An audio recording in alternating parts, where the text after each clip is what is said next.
statue ni Rizal at sa baba nito ay may detalye patungkol sa kanya.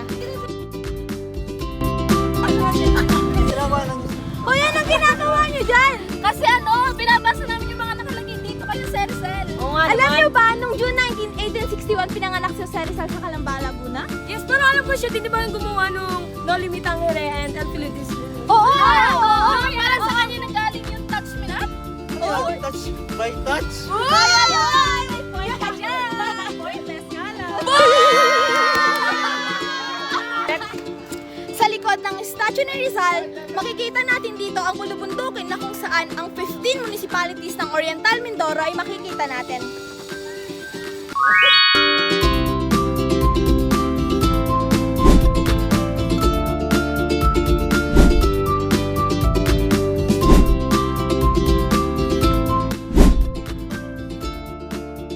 Naman, samahan nyo kaming umakyat sa taas.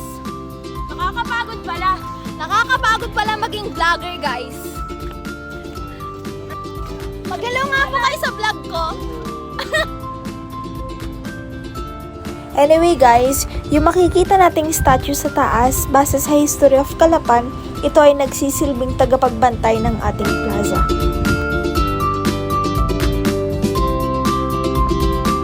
Ngayon naman, samahan nyo kaming maglakad papuntang night market.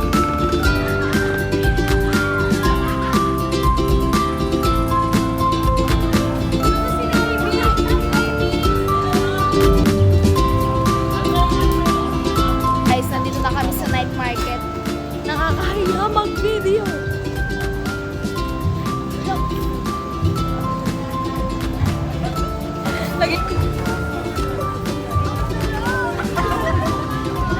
Hi ka po kayo sa vlog.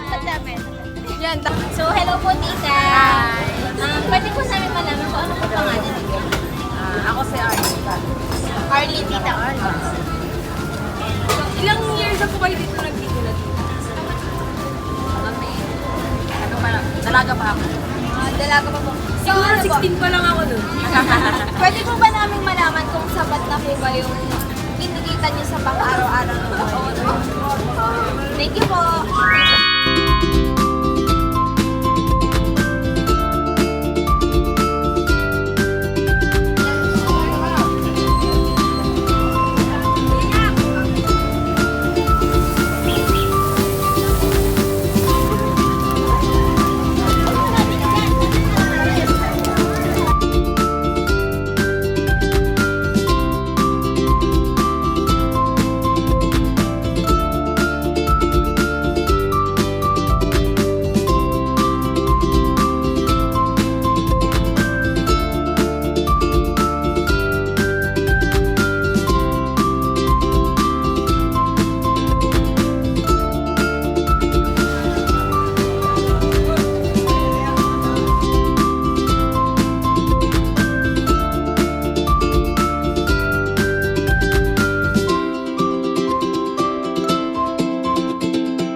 Ilang years na po kayo dito nagtitinda? Mag-apat na taon na. So, saan po kayo kumukuha ng pagtinda niyo po sa dito sa Riyan? Napaka-fresh na ng mga prutas. Siyempre, para kasi tayo magkita sa Riyan. Fresh na. Thank you, Tita.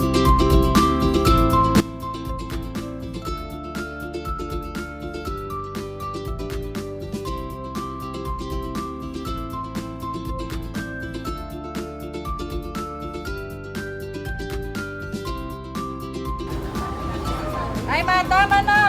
Hello, tourists! Ngayon nandito tayo sa loob ng palengke kung saan makikita natin ang iba't iba mga crafts na gawa ng mga Mindoreño.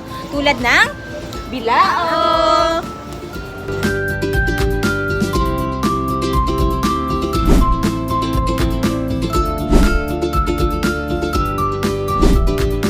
Hello po! Tanong ko lang, ano yung pangalan? Asma. Ilan taon na po kayo dito nagtitinda? May 10 taon na ako dito sa palengke. Ilang taon na po. So, magkano po itong mga ganito? Depende sa size. Pagka maliit, 100. Okay po. Sige po, thank you po. At mga katuris, dito na natatapos ang aming vlog. See you in our next vlog. Bye-bye!